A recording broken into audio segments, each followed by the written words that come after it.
महत्वाची बातमी, मध्य रेल्वेच्या जलद मार्गावरील वाहतूक ही विस्कळीत झाली आहे। मध्य रेल्वेच्या जलद मार्गावरील लोकल वाहतूक ही 20 मिनिटं उशिराने धावतीये।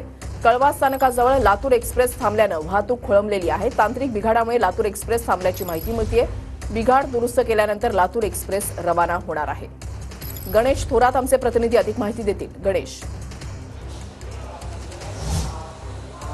नक्कीच आपण ठाणे स्थानकात आहोत आणि याच ठिकाणी ही लातूर एक्सप्रेस जे कळवा स्थानकाच्या दरम्यान तांत्रिक बिघाड झाल्यामुळे थांबली होती आणि जवळपास अर्धा तास फास्ट ट्रॅकच्या ज्या गाड्या आहेत मुंबईच्या दिशेने जाणाऱ्या सर्व खोळंबलेल्या आहेत। पाहू शकतो लातूर बिदर एक्सप्रेस ही गाडी आहे आणि याच ठिकाणी प्रवासी जे आहेत ते अर्धा तास कळवा स्थानकाच्या इथं थांबल्यामुळे मोठ्या प्रमाणात याचा परिणाम झाला होता मध्य रेल्वेवरती। मात्र आता सध्या ही गाडी ठाणेच्या 8 नंबर फलाटवरती आलेली आहे आणि या ठिकाणी तांत्रिक बिघाड काय होता ते सुद्धा दुरुस्तीचं काम सुरू आहे। मात्र या ठिकाणी पाहायला गेलं तर लातूर बिदर एक्सप्रेस ही ठाणे स्थानकात आलेली आहे। मात्र गेल्या अर्धा तासापासून मध्य रेल्वे हे विस्कळीत पडले। हे इकडचे जे गावी जाणारी लोक गावावरून इथं ठाण्याला नक्कीच आठवड्याचा पहिला दिवस आहे आणि आता नोकरदार वर्गाला याचा फटका